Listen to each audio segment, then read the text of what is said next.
Honest, I have more family that are not blood related than I do that are blood. It's a rare condition this day and age. People can become your family. Unfortunately, sometimes the structure, it looks like dysfunction. And it's so much bigger than just you. You just said it. I know. And I'm not editing that out though. You know, we're talking about generational curses. This day and age, hey, you eat any goodness. I'm sorry, no, my daughter's not sitting on your lap. No, I'm sorry, you know what I mean? Yeah, no, I'm sorry, you're not coming over. Well, the jury's still out. I'd be doing the math about my own oldest uncle. Like, wait, what year y'all say y'all got married? How old is he? My mom was not married. My mom had 5 kids, and my mom had 4 baby daddies. We are taught so much by people we never even met before. Better and not bitter. Yeah. Technically, we weren't part of the family. Right. We were adopted in. But I'm closer to her because we spent more intimate time together. We're here to talk about family matters, right? Why do they matter?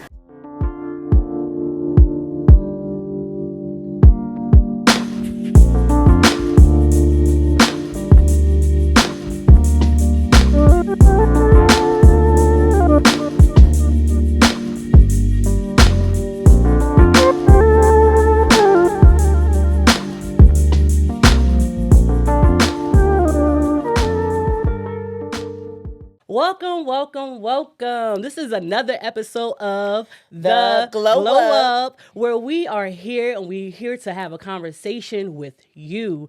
Here we talk about 4 pillars, which are God, life, overcoming, and wealth.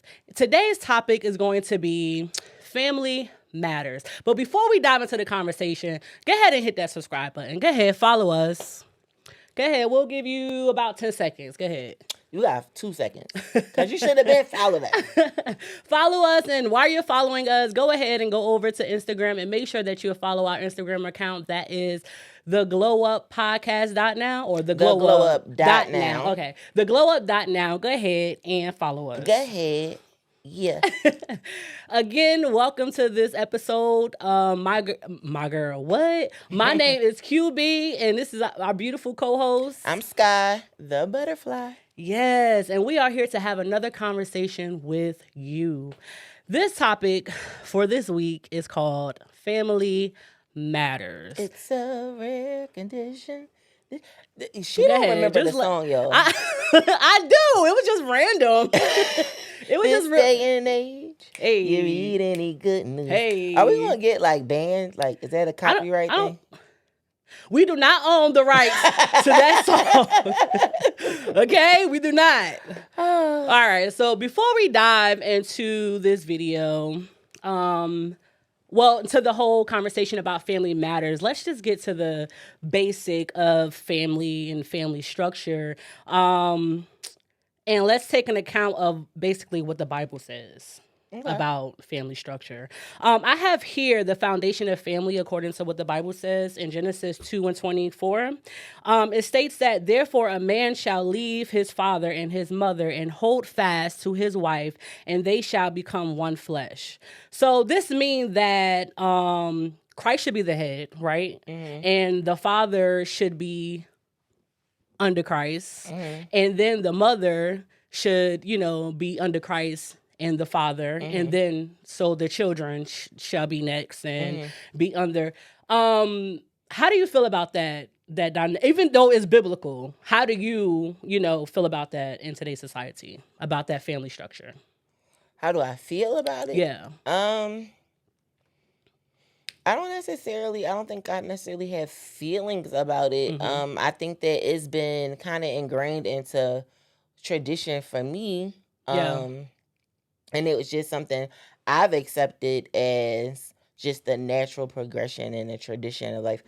I know that some people might question the part about whether God is first or not. Yeah. My belief, of course, as a believer, is that God is first. But I think family, in even the more simplest form than that, is just as simple as parent, child, Yeah. brother, sister, Yeah. auntie, uncle, cousin, neighbor. You know what I'm saying? Because I had people who I grew up in church, in my church, and you can't tell me these people aren't my real aunts and these not my real cousins. Exactly. You know, so I think when I think about family, initially I go to blood relationship, which from a spiritual point would make sense why you would say Christ is first, God is first, because you know we share the same blood spiritually. But in terms of the natural setup of family, I just think blood. That's what I think of. Blood. I think of blood, and then beyond that, just connection. Yeah. Because, you know, some of us have families that we're not born into, but we're still family. Right. What do you think about it? I think that the structure of family, like you said, people can become your family, and I do believe that. However, like the household family, I feel as though was structured for a reason, so that they can, you know, follow God as a whole, and be in God as a whole. To me, family means I have to be honest. I have more family that are not blood related than I do that are blood. And let's just be honest. And I don't want to say I love them more on camera. However, she said it. You just said it. I know. And I'm not editing that out though. But you know what? Love is love. However, there are some people that I call family that I will go to the ends of the world with, versus the people that God have given. Well, because then I think that almost kind of takes us into, you know, just discussion about relationship. That's why I said I specifically mentioned the blood thing, because relationship is built sometimes beyond blood. You know what I mean? Absolutely. So you might be my blood family. We might be blood related, blood relatives. Check our DNA. Oh, as it turns out, Harriet Tubman was your great great great grand. Was your great great grandmother? You know what I mean? Because she was mine. Because she was yours. No, I'm playing. Like it's right. But you know, but at the same rate, the person who you spent more time with. Case in point. My I have a slew of cousins. One of my cousins in particular, I would say I'm closer to, not necessarily that I, you know, love her more than anybody else, but I'm closer to her because we spent more intimate time together. We lived together. So there was, you know, times where we shared, you know, the same roof. And so because we lived together, cohabitated, all of those things, we have like a different connection. We relate to each other on a different level. And so, and let me tell you this, girl, I'm treading lightly on these words because I don't want nobody saying, oh, she said she like this cousin better than, it's not that at all. I'm just saying that you spend, your best friend is your best friend because, not because you don't have other friends, and not because your other friends don't mean anything to you, but you spend more quality time with that person, or if you have spent more quality time. So I do, and think your regular friends know that that's and your, they know that, friend. You know, it's just out of relationship. And even from a spiritual level, you know, when we talk about, and we can go deep into it or not, but when you're looking at like with Jesus, who, and you got the children of Israel, and you got the Gentiles. The Gentiles, who would be you and I, technically we weren't part of the family. Right. We were adopted in. Right. But we just as much as his as they are. Right. So in that way, you know, family can go far past blood. It can go far past who your mama was and who your daddy was, and who, you know, who was there and who wasn't there. Right. All of that, you know, family is big. It's a bigger picture a lot of times. I got a church family. Right. Actually, I got a couple of church families. Me too. Got a couple of church families. So, you know, you got family from school. You got family from the neighborhood. You know, family from work. You know. Family on the block. Hey, auntie. What up, though? What hey, up, twin? What up, twin? That's what they be like. What up, twin? Oh, yeah, from out here. So when speaking of family and all these groups of people, we're here to talk about family matters, right? Mm-hmm. Why do they matter? That's a question that was raised to me. Why do family matter? And I feel that family matter because of the structure of family, the love, the support, just to live. Family matters. Nobody want to live alone. Everybody want to have that family dynamic. Whether it's someone that is not blood related, everyone wants that. Right. But for me, my personal testimony, that it took me a long time to understand that. It took me a long time. Coming from where I came from, my family was not always close. Still not close. But because I want that family dynamic so bad, I tend to pick up friends and people that are not blood related, and they become family, like you. You my sister. Yeah, we sisters. And it's not to dismiss my sisters that are, but we're not, just be honest, we're not as close as me and you are. And I have known you for a couple of years, and I would love to have a family, a family that that can come together and stick together. But I used to be so depressed about that thing. I used to be so depressed because it's like, how do you be around someone whom have that family dynamic and you don't have that? It's almost like looking at something that you want and you just can't get it. Right. You can't afford it. And it's like it kind of like put a damping on your life, because it's like, I want that so bad, but I can't have it. Right. Like my family, it's like you almost want to force your family to like get together and stuff like that. But it's like, when there's toxicity involved, you don't want to bring everyone together when you know that there's going to be issues. Right. How do you manage to, how can I say this? How do you manage the matters of a family when there is no real family structure? Well, there is a structure. Unfortunately, sometimes the structure, it looks like dysfunction, and it's structure there. It's not a healthy structure, right? But it's structure there, and so I think, okay, you know how my brain works, so I always it works. So if I think of a building that has structural damage, how you deal with that and how you address it is you pinpoint where the issue is.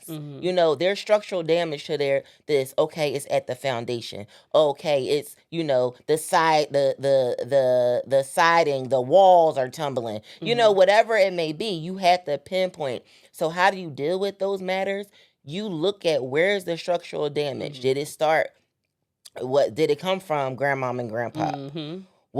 Are there some unresolved issues in the aunties and uncles, because they still think the oldest sister is the favorite and the youngest brother is the lead, all of those things. Real. And that then trickled down, because when there's damage to the structure, it affects everything else. This ain't a flat line, and some people, and let's be sensitive to this, some people, and when I say flatline, meaning the building isn't completely destroyed. But some people, that is their story.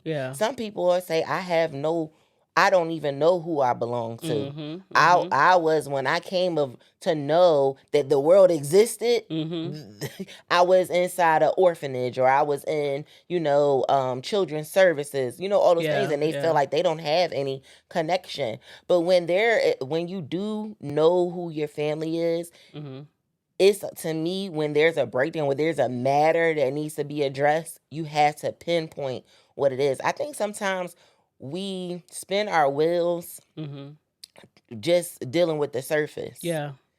And because we spin our wheels just dealing with the surface, before we know it, it's, 2 generations that's not speaking to each other. It's 3 generations. You don't know. You get to a funeral and you ain't even know that kid existed, because the family has been so broken down. But I think you have to pinpoint what is the issue, and that takes courage. Mm-hmm. It takes courage to be able to be willing and, to face whatever so-called demons, we have, or skeletons in our closets, or, so courage to face it, courage to discuss it, willingness to talk about it, even if you just connect with one other person. Maybe you don't start with trying to have a big family meeting. That might not be. Then next thing you know, you get jumped. Next thing you know, you get somebody getting jumped, somebody. Right. It just may not be the best option. Yeah. But start with, okay, 2 of us. Yeah. And so scripture says this, where 2 or 3 are gathered in my name, I'll be in the midst. So start there. Start with just the 2 of us. And then and inviting God. Okay, God, we trying to make this thing right. I don't know why I wore this hat today, yo. This hat is just not sitting on my head right. But it's just like, allow God in there, and it's just like, God, we want this thing to, be mended between us, and then allow us to be the catalyst of change in the rest of the family. And that would be how I would say to start to deal with the matters that are going on. That's good. I would say call on God first. Because there is some things such as family matters and dysfunction that you cannot do by yourself. Right. I've tried. I've tried to put nieces together, sisters together, family together, and it just does not work. And sometimes it could be, 1, it's just not your assignment. And for 2, it's so much bigger than just you. We're talking about generational curses. We're talking about things that happen beyond you, way before you. So, like you said, I go to God. Like, that's the first thing that you need to do before you even go pick out that one cousin or that one person that you want to, try to build everybody else with. And also, if you don't find yourself making anything happen or a change, just plant the seed. Just pray about it. Just pray about it. Plant the seed. And my niece actually told me that. I told you as well. My niece told me, Auntie, you can't do it. Is way bigger than you. Like, get yourself together. Like, we talk about self-care today.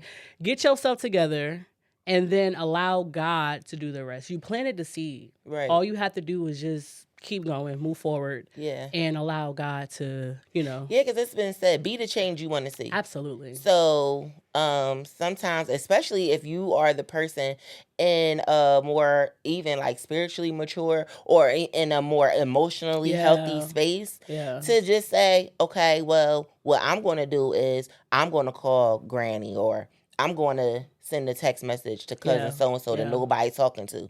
Ain't nobody talking to cousin so-and-so. So I'm going to be the one that I'm going to text cousin so-and-so and say Merry Christmas. Or say Happy New Year. Or say, we family and I love you. That is like planting a seed, being the change that you want to see. And then also, it is also taking a position of forgiveness. Because I think a lot of family matters, they carry with it a lot of unforgiveness. Right. And so it takes a lot of forgiveness for things that you may never receive apologies for, forgiveness for things that people don't even understand or see that they're wrong about. Jesus said this on the cross, Father, forgive them, for they know not what they do. Like, sometimes there are some things where you really have to free yourself and let it go, because the person did it. For sure they did it, or didn't do it. Right? Because sometimes we are hurt or upset about things that weren't done, things that weren't said. So, of course, the person is, I'm going to say, guilty as charged. However, they may not even had any understanding of what they were doing. You know what I mean? They may not have known. As a former social worker, I've encountered, individuals who were molested, right? And they, as it turns out, they learned as they got older that their molester was molested. Yeah. Does that excuse them? Does that remove any guilt or from their molester? No. But now I gained some I gained more understanding about how you got to the situation you're in. Yeah. And so though it hurt me and I may be angry about the situation, I need to release myself of that and forgive you. Absolutely. And pray that you get the same healing that I'm getting right now. But in forgiving you, I'm sorry. No, my daughter's not sitting on your lap. No, I'm sorry. You know what I mean? Yeah, no, I'm sorry. You're avoid not those coming things. over. Yeah. You're not coming because I'm gonna use wisdom. Yeah, absolutely. I'm definitely gonna use wisdom. But it's about it's a lot of things that go into it, forgiveness and all of those things that go into family matters. And like my experience it was a lot different than yours. I was about to say because I love my family, but that's that sounds like she's saying she don't love her family. I love. They know I love them. But there's a little dysfunction, but they know I love them. I like to think I have a pretty cool, pretty dope family. You do. And when you opened up and you were talking about like that home structure, there's been a lot of breakdown of that along the way. But my grandparents were married when my grandfather died a few years back. And they had been married since they were teenagers, well, the jury's still out. I'd be doing the math about my own oldest uncle. Like, wait, what year y'all say y'all got married? And how old is he? But nonetheless, Granny, don't kill me. They were married the entire, I've always known them married. Even if there were other members of the family who were in marriages that, ended in divorce and maybe they got remarried and all those other things. The one thing that was constant is my grandparents. I always saw my grandparents in the same house, sleeping in the same room, in the same bed, like all of those things. So it created an environment. And my grandparents were really big on family. So we had, any given time, it was like the Huxtables, to a certain extent. Like there were always cousins living there. Somebody had to be staying in there. Right. Right. So I grew up with that. No, I didn't have my biological father. But as much as I missed his presence and longed for his presence, I had a banging grandfather. Yeah. Like my pop was the bomb. Okay? .com. Talk about Black History legend. Out of old Lil McFadden was okay, Grandpa. Dude. He really was. Really was that dude. But he just, I don't know. It was just a lot. Up until my grandfather got so sick that he could not leave out, like he was hospitalized. I was always somebody's Valentine. Cause I got a little box of chocolates from my grandfather. And dang it, see, I don't know if this was everybody. I ain't trying to start no family rifts. But I believe that my grandfather was so wise. He could see each of us through a different set of eyes, knowing what each of us needed. You know what I'm saying? And I just believe that this is something he saw that I needed. Yeah. And so, I mean, I was 30 something, almost 40 years old, still getting that little box of chocolate. You know the ones they sell at like Walmart, CVS, you give to your classmates. And that thing meant the world to me. It meant the world to me. So I'm just saying that to say I had a very good experience with family. Do we argue, fuss, and fight, and this one ain't speaking? My family don't. We all do, right? We all do. But I will say too, my family had a lot of spiritual groundings. At least by the time I came on the scene, I don't know what they was doing beforehand because I heard Granny was a piece of work. Don't put Granny on the spot like that now. Granny was a piece of work, man. But hold on, what Granny used to do? I'm gonna get in trouble. No, I can't tell y'all.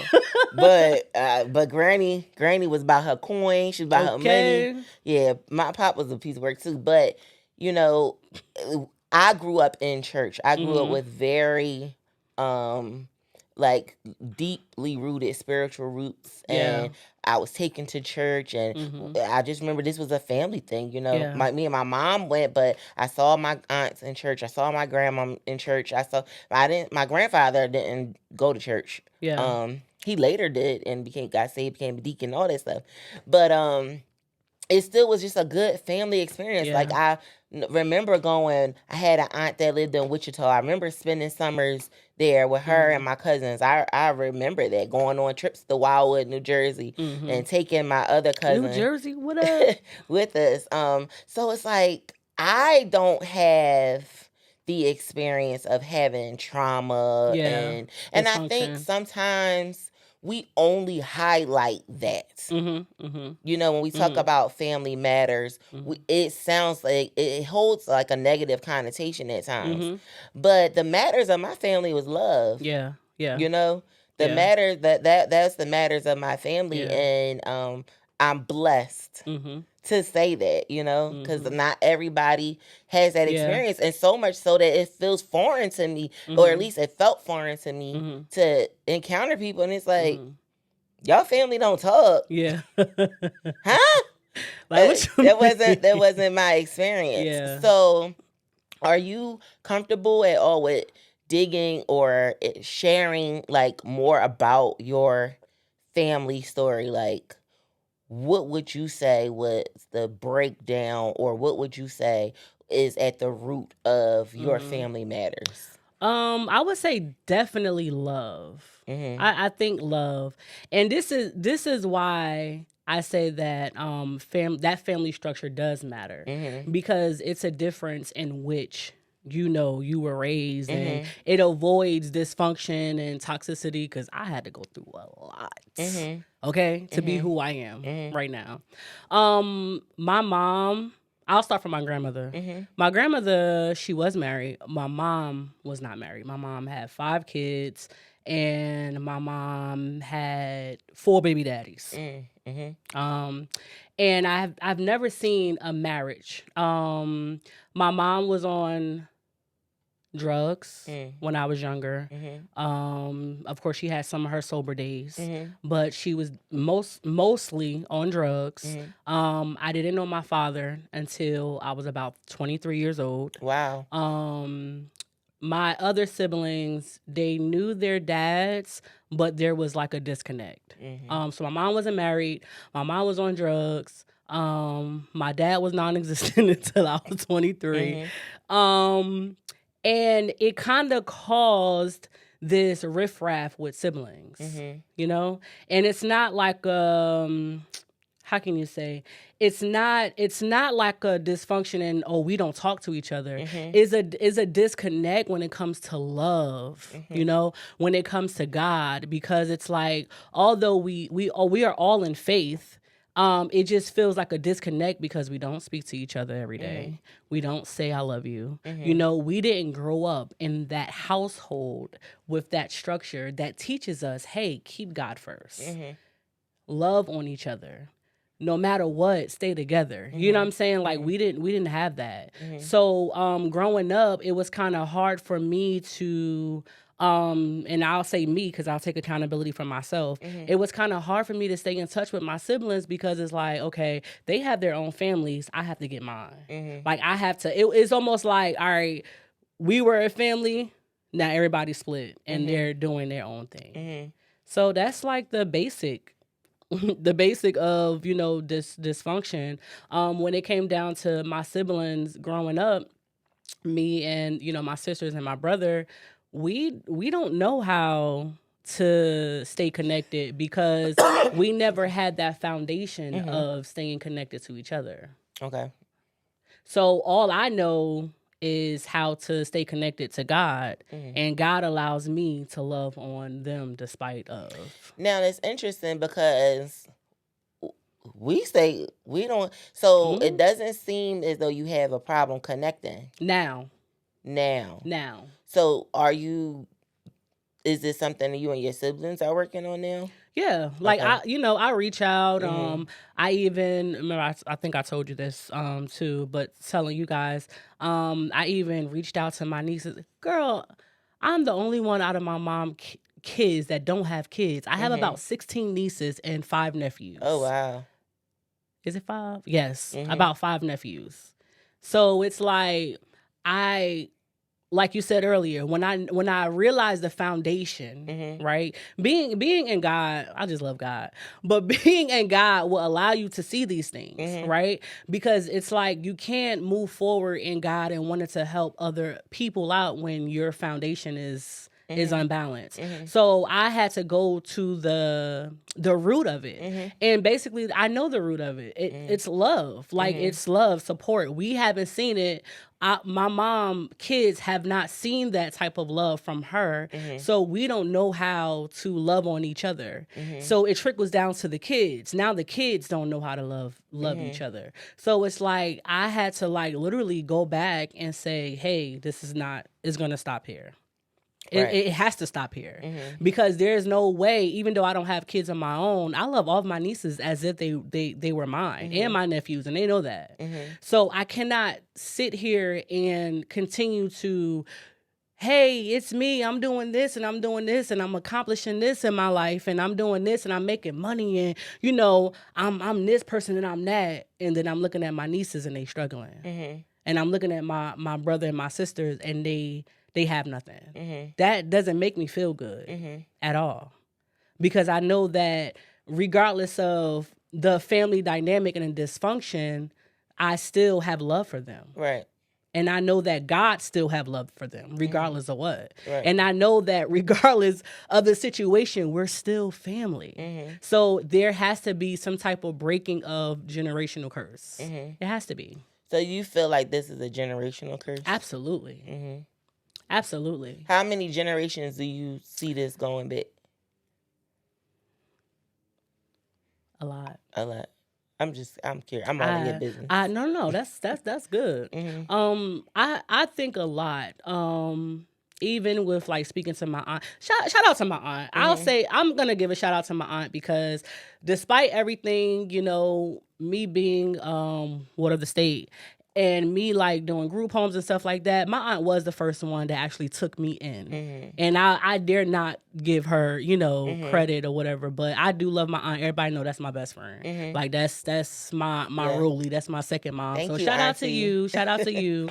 And honestly, she's the one that actually kept me grounded. You know? What was the question? Auntie, you distracted me. What was the question? No, you mentioned you mentioned a couple of times generational curses. But speaking to her, it seems to have always been because even she felt the same with her parents. With her mom. And with her mom, she felt that there was a disconnect with her and my mom, and they were sisters. They were the only two kids. Right. Because their mom didn't love them properly or how, you know, they should be. I don't know if I'm gonna get in trouble. Like, well, we gonna get in trouble together. I'm not in trouble. I made up with mine. Put some family I made up with my family already.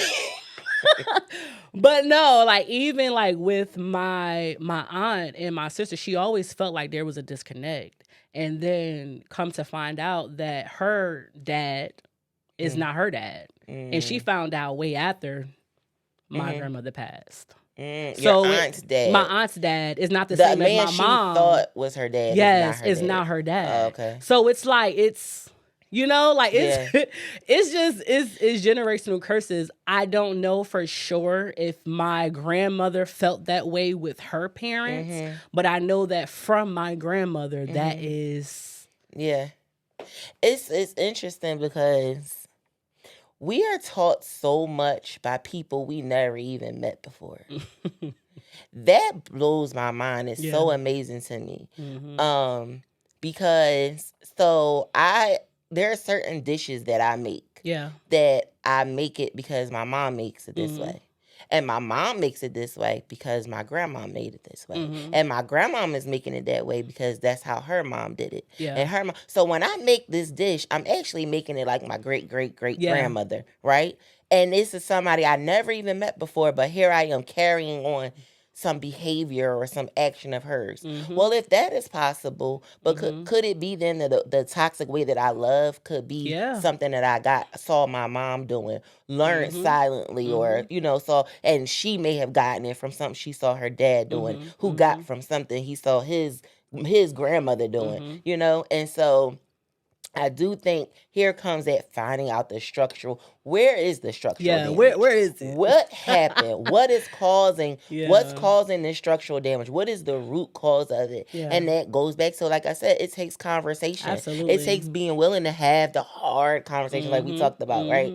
And talking to different family members and finding out where did all this stem from? Yeah. Where did when did you first feel unloved, auntie? When did you first feel unloved, uncle? Yeah. And then and with a willingness, and with the whole intention to heal. Because I think that's the other part of it is sometimes we just want to talk about it. Yeah. But just talking about it is not. The final is to heal from it. Absolutely. Not to just have conversations. Don't just sit and talk about money with me. Like, let's make it. Let's make the money. Let's not just talk about it. What do they say? Don't talk about it, be about it. That is so old. Am I telling my age right now? Don't talk about it, be about it. But so it's the healing part. So here's the play on words, because we're saying family matters. Right. So you have this, you can look at it where you're saying, what are the matters of the family? And then you look at it saying that a family does matter. It does, yeah. Right? And I'm glad that we are discussing the fact that family is far beyond blood, right? And it matters. You cannot function in a healthy state of mind in this world in 2024 alone. Yeah, you can't. I agree. You can't do it. Solitude is a great thing. It is a great thing. It's a healthy thing. But God said this to Adam. Man cannot live. No, he didn't say that to Adam. What am I talking about? He said to Adam, it's not good for man to be alone. That's what he said. Those are sky words. Now, he said to all of us, man cannot live by bread alone. But God said to Adam, it's not good for man to be alone. Yeah. And we tend to always talk about that scripture and talking about marriage. But at the end of the day, it was an institution of family. Yeah. It was an institution of family. And all right, see, this where I start. My brain just go ahead, brain. But so go with me for a minute. This is a conversation. It's a good conversation. So I read this article, a couple of articles, and I ended up doing a study that when a woman is carrying a baby, and let's say she's carrying a little girl, that the little girl inside her womb already has the seed inside of her that she's going to bring forth. So in all actuality, when a woman is carrying a girl child, she's also carrying her grandchildren, right? So at the point where God speaks to Adam and says, it's not good for man to be alone, and he goes inside Adam, takes out a rib, creates woman, forms woman, right? And now blesses him with woman, with seed. He actually was blessing him with his family. It wasn't just Eve. He got Eve and the seed inside of her. So it was in Genesis, from the very beginning, there was an institution of family. Absolutely. And I think that family is, if you look all throughout the Bible, God is always referring to himself as Father. He's a father, there's a father, there's a son, we are children. It's all about family. It's all about family. He talks about the church, and the church being the bride and he being the bridegroom. It's all about family. And so if family matters to God, then family definitely should matter to us. It should matter to us. And I think family is the way that God communicates through all of us to each other. Yeah, right? Absolutely. So, because remember, we started out saying it's about blood. Initially, biologically, it's about blood. And there's something connected. There's something about your eyes that looks like your so-and-so's eyes. And this person has so-and-so's nose. And those. So I told my mom the other day, my cousin Michelle looks just like my mom to me. And I hope my aunt Netta doesn't get upset because that's Michelle's mom. But Michelle, I don't even look like my mom like that. But Michelle and my mom look alike. But here it is, this is auntie and niece. But there's something in that blood that keeps us connected. And I think God is preparing us through our natural family to teach us how to accept him and deal with him and relate to him and experience him. It's something in the blood that keeps us all connected. Absolutely. And when you get that concept in your head, you will start to deal with your family a little bit different. Because we still connect. I don't care if you're on the other side of the world. I don't care if you're mad at me. I don't care if you're not talking. But it's something in the blood. We're still connected. It's something in the blood that's keeping us connected. And if you hurt, I hurt. You know what I'm saying? Yeah. Even if I think, oh, I ain't talked to her in 20 years. It don't matter. It matters. It does. It matters subconsciously. It may not be at the forefront of your mind, but it matters. So family does matter. Also, Jesus is on the cross and he's being crucified. And he looks at his mother and he still said to her, I still don't want to leave you. He had brothers. Yeah. But it's like, I still don't want to leave you without a feeling of a secure family. Woman, behold thy son. Son, behold thy mother. And this is why God blesses us with brothers and sisters that may be from different misters. Yeah. Yeah. And he blesses us because he's like, I can't leave you. You can't function properly completely alone. Right.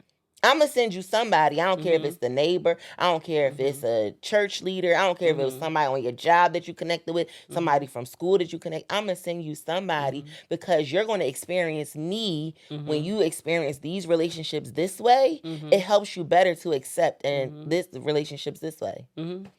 Let me tell you why I'm better now. Yeah, I'm better. Better and not bitter. Yeah.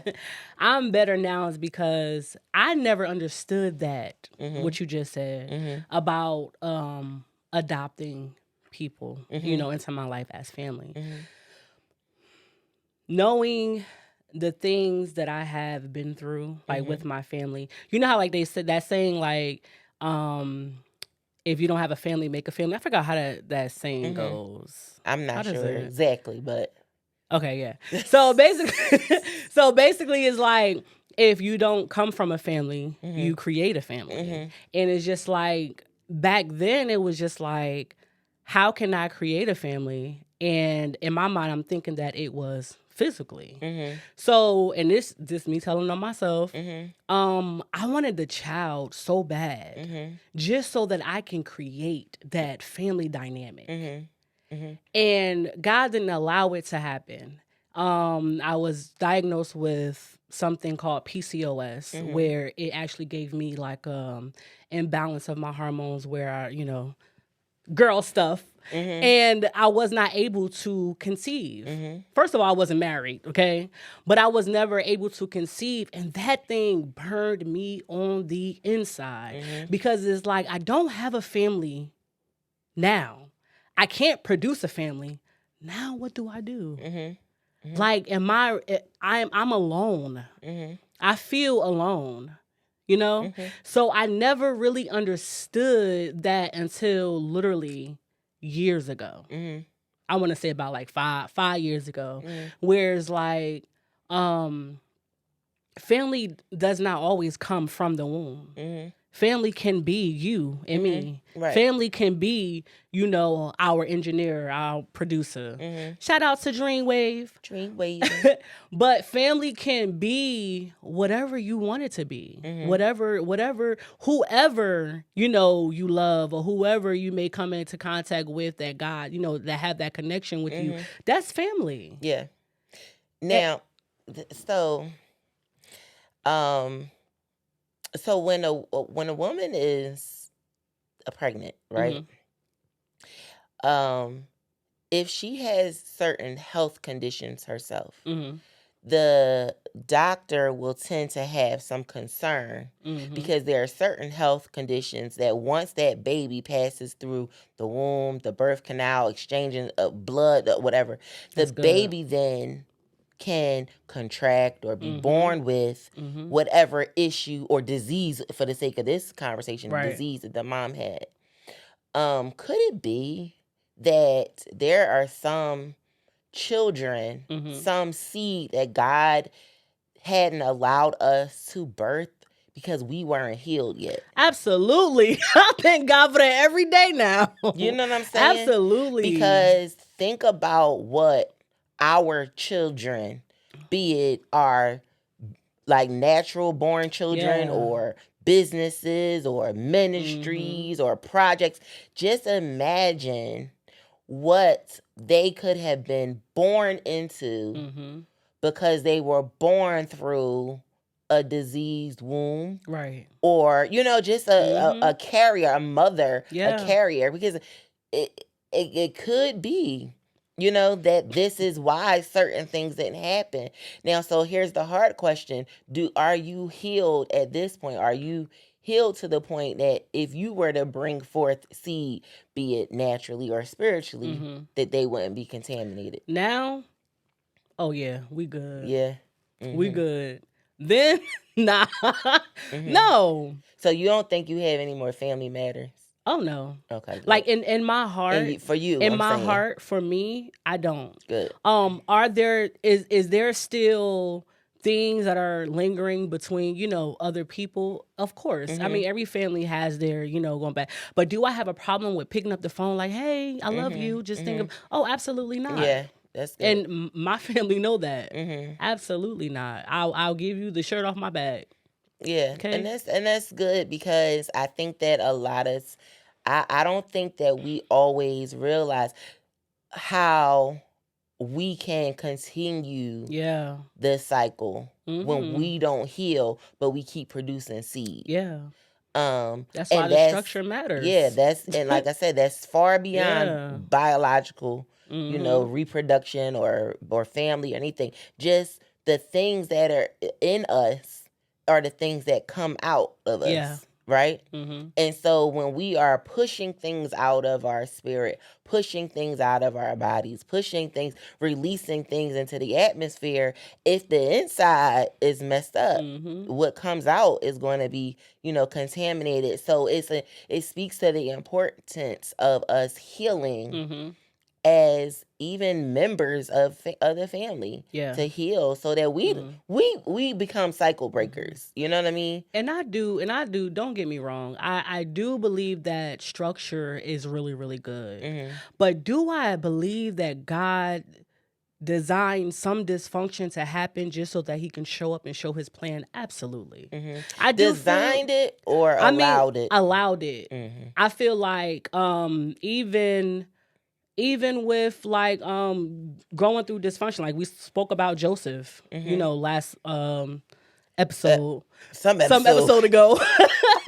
At some point, it was God allowed him to be sold by his brothers because he knew the dream that he had gave Joseph that was to come to pass. So it was like sometimes we have to go through some things such as dysfunction so that we can, when we get to the other side, we know what dysfunction look like, right? So that we can be able to help somebody else identify, hey, this is dysfunction. You can do it this way or you can do it that way. I do believe that that's how some of his teachers, are come about, because they had to first be students in order to teach. For sure. So I do think that God do allow certain dysfunctions to take place. I feel like sometimes, and I just say some people, without dysfunction, there's no going to God. So he got to turn the place up in order for him to like manifest himself. Like, hey, I'm God. It's so funny you said this, because I mean, literally last night into this morning, I was reading, and this is actually a little, but it was, and I'm drawing a blank of where this passage was. But the passage I was reading was, it said, and then the Lord sent a tormenting spirit to Saul. And it was this tormenting spirit that according to the scripture that was sent to Saul. Some translations said evil spirit. But it put him in a position to have need of David and call for, Jesse's son to come play this harp and to deliver him of this tormenting spirit. But what stood out to me was that it said that this tormenting spirit was sent by the Lord. And so this is where Bible then confirms God will allow. Even we talked about this with Job. That God said, have you considered, go over there and mess with him. So yes, I do believe that according to scripture, even that God does allow that it be a setup. It be a setup, setting you up for something higher, something greater. Yes. But you gotta live through. This is the part. You have to live through the process. It's all fine and dandy when you make it to the other side. You say, oh, now I see. Yeah, this was all God was just preparing me. God was preparing me to help somebody else out. God was using my story to get the glory. All that stuff. But when you in it, you don't feel like that. So this is why you have to be willing to have these conversations with God. Go to God. Be in tune. Stay talking to God about your situations because you got to live through it. You had to. And here's where family comes in. Family helps you through it. You know what I mean? Family helps you to live through some of the toughest. I've had the craziest experiences moving to Atlanta, Georgia.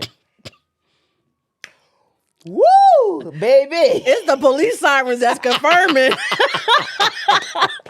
It is the police sirens, honey. Yes. Listen, the craziest of experiences. And I'm telling you, if it were not for family, I wouldn't have made it. And I know for a fact, I know I've gotten a glimpse of what how my story ends, or where it's going next. I've gotten a glimpse, but I know for a fact if it wasn't for family carrying me through along the way, and so this is why I have a family of sisters that, I gather with and we pray together and all those things. If it were not for them carrying me through, if it wasn't for my sister friend carrying me through, I may not ever make it to the, it was God was just allowing this for somebody else. No, I got to live through this. Absolutely. So while you are dealing with your family matters, while you are dealing with the matters of your family, know that you matter in your family, number one. You matter in your family. You might be the one that's going to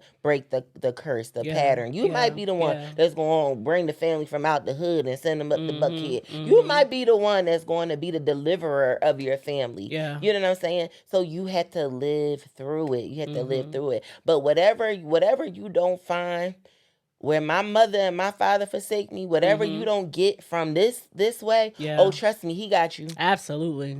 Oh, trust me, that father right there, that father right there, he don't abandon, play about me. He don't neglect, he pay his child support on time. On time.